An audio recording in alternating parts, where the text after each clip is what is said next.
जय श्री कृष्ण मित्रों, शिव शक्ति एस्ट्रोलॉजी में आपका स्वागत है।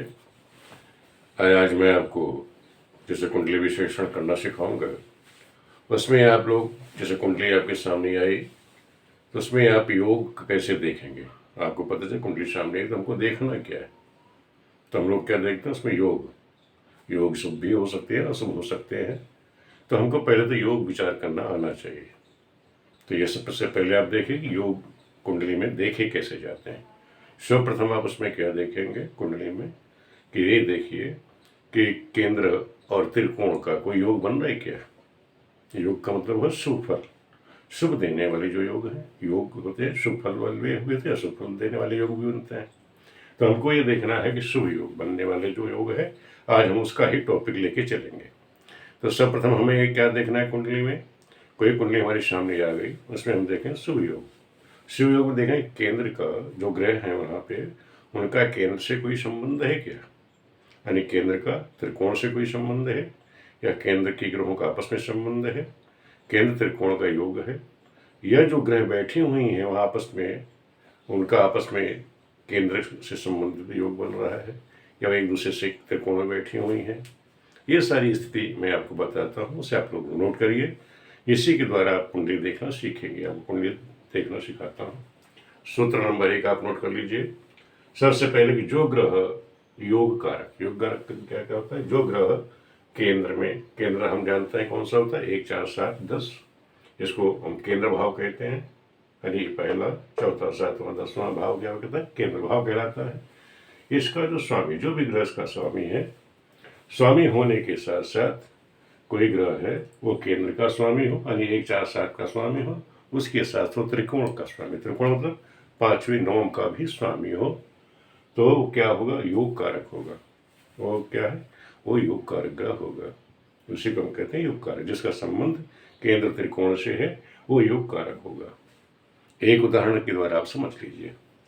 जैसे मैंने एक कर्क लग्न की कुंडली ली। इस कर्क लग्न की कुंडली में आप देखिएगा कि इसमें कौन सी ऐसी ग्रह है जो इस सूत्र को लागू करती है। इसमें सूत्र में क्या है, ये 1 4 7 10 का स्वामी और त्रिकोण का स्वामी हो। तो यहाँ हम देख रहे हैं त्रिकोण के स्वामी यहाँ मंगल है और बृहस्पति। तो यहाँ बृहस्पति तो केंद्र में है नहीं, मंगल की राशि है यहाँ पर। तो मंगल क्या है यहाँ पर, यानी यहाँ केंद्र का यानी दशम का स्वामी है और त्रिकोण का स्वामी।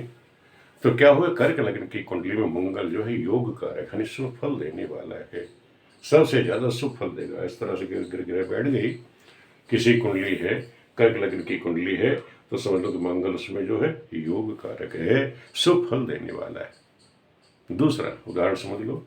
इसी तरह अगर सिंह लग्न की कुंडली, सिंह लग्न की कुंडली में अब देखो, सिंह लग्न की कुंडली 1 2 3 4 मंगल केंद्र का स्वामी हो जाएगा, 4 5 6 7 8 9 का, यानी केंद्र त्रिकोण का स्वामी सिंह लग्न की कुंडली में भी मंगल होगा। इस तरह में चाहे उस कर्क लग्न की कुंडली हो, सिंह लग्न की कुंडली हो, उसमें मंगल क्या है, योग कारक है। योग कारक क्यों हुआ, क्योंकि वो केंद्र और त्रिकोण का स्वामी है, और केंद्र त्रिकोण का स्वामी जहां भी बैठेगा वो सुख फल देगा। तो ये हमारा कन्फर्म हो जाता है। इस तरह से हम ग्रहों का विचार करेंगे। दूसरे सूत्र को आप समझ लीजिए। ग्रहों की किसी जन्म कुंडली में उसकी जो स्थिति है, यानी ग्रह की जो स्थिति है के कारण वो ग्रह उच्च का है, मित्र का हो, या एक दूसरे से केंद्र में हो, तब भी वो योग कारक होंगे। दोबारा समझ लो। कोई भी ग्रह किसी ग्रह की स्थिति कुंडली में हम देखें, ग्रहों की स्थिति क्या देखोगे, ग्रह यदि उच्च का है, मित्र का है, यह ग्रह एक दूसरे से केंद्र में बैठे हों, केंद्र का मतलब 1 4 7 10वें भाव में बैठे हों, तब भी वो योग कारक होगा। योग कारक यानी शुभ फल देने वाला होगा। ये आपका दूसरा सूत्र है, इससे आप समझिए। फिर तीसरा सूत्र आप समझ लीजिए। लग्न से केंद्र में हो, चाहे वो लग्न से केंद्र में हो, दशम से केंद्र में हो तो बहुत शुभदायक, यानी दशमें से कोई ग्रह केंद्र में बैठती है वो सबसे ज्यादा शुभदायक होती है। अगर ग्रह 1 4 7 में है तब भी शुभ कारक है, अगर वो 1 4 7 में है तब भी शुभ कारक है, लेकिन वो दशम में बैठ रही है वो ज्यादा शुभकारक होगी, ज्यादा शुभकारी। और एक दूसरे से भी केंद्र में हो, कोई ग्रह एक दूसरे से केंद्र में हो तो बहुत ही योग वो भी शुभ योग बनता है। ये आपका तीसरा सूत्र हो गया। अभी मैं उदाहरण के द्वारा आपको ये समझाता हूँ। अब के चौथा सूत्र समझ लीजिए। चौथा सूत्र है केंद्र, यानी 1 4 7 10।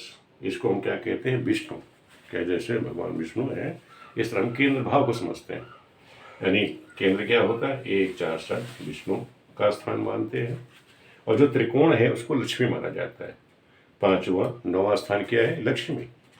अगर समझ लो केंद्र और त्रिकोण का योग बनता है, इसको क्या कहते हैं? लक्ष्मी नारायण योग। हम लोग क्या कहते हैं? लक्ष्मी नारायण योग बन रहा है। अगर केंद्र का स्वामी और त्रिकोण का स्वामी एक ही हो, या दोनों में प्रसंबंध बनते हैं, तब भी ये क्या है? ये कहते हैं लक्ष्मी नारायण योग बन रहा है। इन दोनों का योग लक्ष्मी नारायण योग होता है। और इन दोनों कृपा से कहते हैं कि भैया दसम का योग कारक हो जाए और पंचम का योग बन जाए। दोनों जैसे स्वामी बताया कि दोनों का स्वामी है, जैसे मंगल था त्रिकोण उसका स्वामी है। अरे तो ये केंद्र भाव कहलाता है विष्णु, ये कहलाता है लक्ष्मी पंचम। अगर ये से तरह 2 भाव का स्वामी हो जाए तो लक्ष्मी नारायण योग बन जाता है। अगर बच्चा किसी गरीब के घर में भी जन्म लेता है, तब भी वो राजसी जीवन व्यतीत करता है। कोई राजा के घर में, बड़े घर में है तो महान, तो ये स्थिति नारायण लक्ष्मी नारायण योग बन जाता है। दोनों की कृपा होती है, भगवान विष्णु की और लक्ष्मी दोनों की कृपा उस बच्चे पे होती है, जिससे व्यक्ति भाग्यशाली होता है। उसको क्या कहते हैं? भाग्यशाली बच्चा है। अगर किसी की कुंडली में इस तरह का योग बन जाए तो कहते हैं वह भाग्यशाली बच्चा है। दूसरा उदाहरण आप समझ लीजिए। जैसे ये कुंडली हमने ली, अब ये कुंडली में आप देखेंगे कि कैसे योग बन रहे हैं। क्या जो हमारे ये चारों सूत्र मैंने आपको लिखे हैं वो इस कुंडली में लागू है क्या? अब आप इसको देखो। पहले हमने सूत्र लिखा था कि ग्रह केंद्र और त्रिकोण का स्वामी हो तो शुभ फलदायक, ये माने किसी जातक की कुंडली है। अब हमने ये देखा कि इस कुंडली में त्रिकोण के स्वामी कौन? पहले आपका नजर कहाँ जा रही है? दशम, मैंने बताया केंद्र और त्रिकोण में। त्रिकोण कौन सा है? ये 3 बुध है यहाँ, और यहाँ शुक्र है। और देखते हैं कि बुध की तो राशि केंद्र में है नहीं, तो हमने देखा शुक्र की है यहाँ पे। तो हमने ये देखा कि जो त्रिकोण का स्वामी है और केंद्र का स्वामी यहाँ शुक्र है, बैठा भी केंद्र में। तो यहाँ शुक्र जो है योग कारक हुआ। कुंभ लग्न की कुंडली में यहाँ शुक्र जो है योग कारक हुआ। इसको कहते हैं लक्ष्मी नारायण योग। एक तो ये हो गया, बैठा यहाँ, ये दोनों का योग बना। दूसरा ये देख हमने बताया फिर ग्रहों की स्थिति। ग्रहों की स्थिति जन्म कुंडली में उसके यदि वो उच्च का है या मित्र भाव में हो या एक दूसरे से केंद्र में हो, तब भी योग कारक हो जाते हैं। जैसे यहाँ आप ले लीजिए, जैसे चंद्रमा यहाँ क्या है? उच्च का है और बैठा कहाँ है? केंद्र में बैठा है, तो ये भी यहाँ पे अशुभ फल नहीं देगा। तीसरा मंगल, तो मैंने बताया इस कुंडली मंगल योग कारक नहीं है। और दूसरा समझ लीजिए, लग्न से केंद्र में, लग्न से केंद्र हो या दशम से केंद्र हो तो बहुत ही शुभ कारक ग्रह होंगे। अच्छा यहाँ देख लीजिए सबसे बढ़िया कि यहाँ केंद्र में चौथा केंद्र और सप्तम में और दशम में यहाँ बृहस्पति बैठा, यहाँ चंद्र शनि बैठे हैं, मंगल बुध शुक्र बैठे हैं। यहाँ केंद्रों में आप बृहस्पति से देखिए, बृहस्पति से यानी दशम भाव से केंद्र में यहाँ चंद्र शनि बैठा है और यहाँ मंगल बुध शुक्र बैठे हैं। यानी दशम भाव से कोई ग्रह केंद्र बैठती है वो बहुत शुभ फलदायक होगा। मैंने बताया था ना, ये सूत्र है कि दशम से केंद्र में बहुत शुभदायक होगा। यानी दशम केंद्र से अगर ग्रह बैठ जाती हैं वो बहुत शुभ फल लगेगा। यहाँ दशम भाव का विचार करेंगे, जहाँ चंद्र शनि है, मंगल बुध, ये सभी ग्रह यहाँ योग कारक बन जाएंगी। दूसरा फिर मैंने बताया था कि 1 4 7, एक में तो है नहीं, चौथे और सातवें से, चौथे सातवें में भी भाव में एक दूसरे से भी केंद्र में ग्रह बैठी हो। अब चौथे भाव से देखोगे तो ये चौथा, ये सातवां, यहाँ केंद्र में ग्रह बैठी हुई है। सप्तम भाव को देखोगे तो यह दसम या चौथा भाव केंद्र हुआ।